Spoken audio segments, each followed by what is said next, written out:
tu lah. Macam mana Macam mana nak buat Aku rasa konten kau ni kurang menarik lah.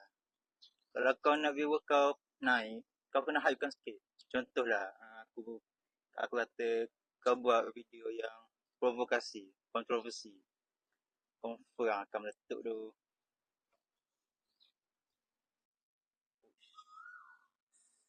kontroversi macam mana Kau ada contoh? Macam ni. Kita cari seorang, lepas tu kita prank dia. Macam mana? Aku rasa mungkin boleh naik tu. Aku rasa aku tak terima lah dengan benda-benda macam ni. Benda-benda macam ni tak baik tu. Sumpah. Prank ni bagi aku memang lah benda tu boleh meletup kan. Tapi prank ni juga kadang-kadang benda tu boleh menyakitkan hati orang.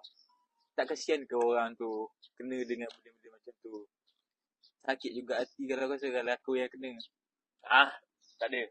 Yang penting aku nak famous.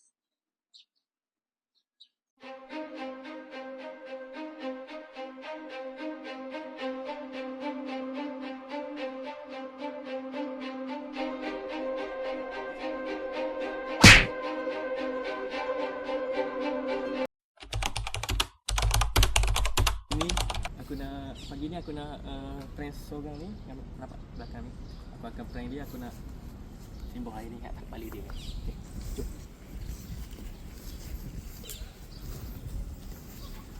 Okay, jom.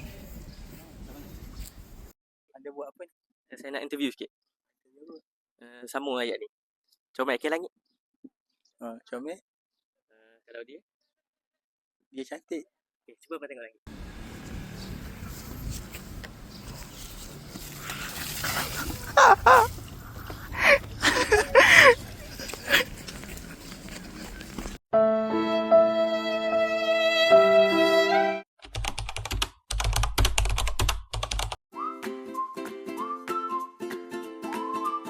Kau tengok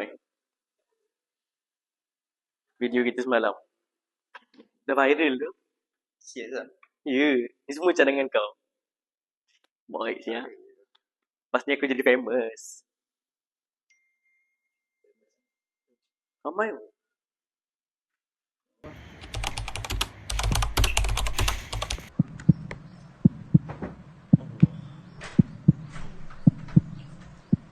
Oi, aku dah bagi tahu kan. Jangan buat benda yang bukan-bukan. Aku dah nasihat kau, aku dah warning kau. Apa pasal kau susah sangat nak dengar apa yang aku cakap ni? Kau tahu tak, benda tu kau boleh malukan orang, kau boleh sakitkan hati orang. Cuba kau imagine, kau rasa sendiri. Apa yang orang tu rasa kalau kau kat tempat dia. Kau ingat benda tu happy je, benda tu untuk engkau je. Untuk orang lain kau rasa macam mana? Tu kau rasa apa yang aku patut buat? Aku nak kau delete video tu, kau buat permohonan maaf. Lepas tu kalau kau jumpa abang tu balik, kau minta maaf kat dia. Boleh tak? Boleh.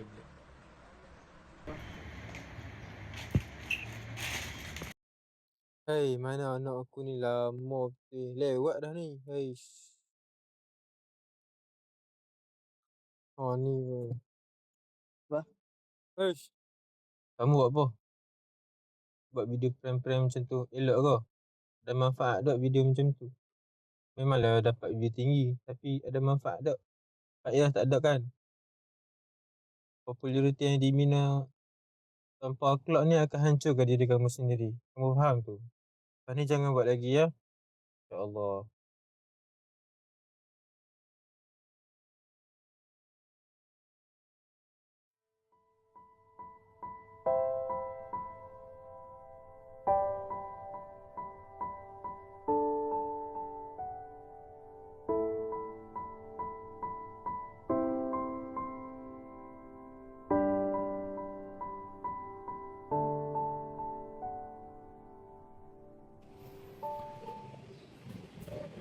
Kenapa ni sedih?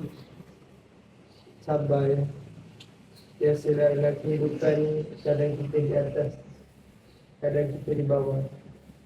Apa yang kita expect tu tak semua yang kita dapat dengan keadaan yang baik. Dunia ni kejam. Jadi banyak-banyakkan bersabar. Populariti itu tidak menjamin kebahagiaan kita, tapi rakan-rakan dari sekeliling ibu ayah adalah kebahagiaan yang sedia ada. Semoga cepat berubah, insyaAllah.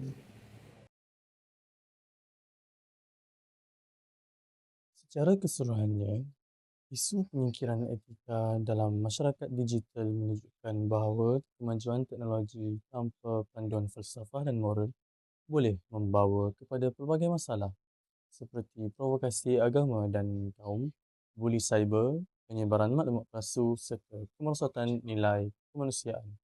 Oleh itu, amalan etika digital melalui konsep REP, Respect, Educate, Protect perlu diperkukuhkan bersama pemikiran kritis dalam Islam dalam penggunaan media sosial.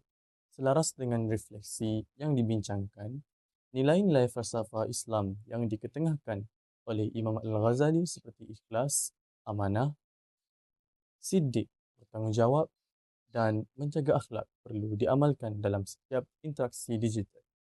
Dengan menghayati nilai-nilai ini, masyarakat mampu membentuk sasiah digital yang beretika, bertanggungjawab dan menyumbang kepada keharmonian masyarakat dan negara.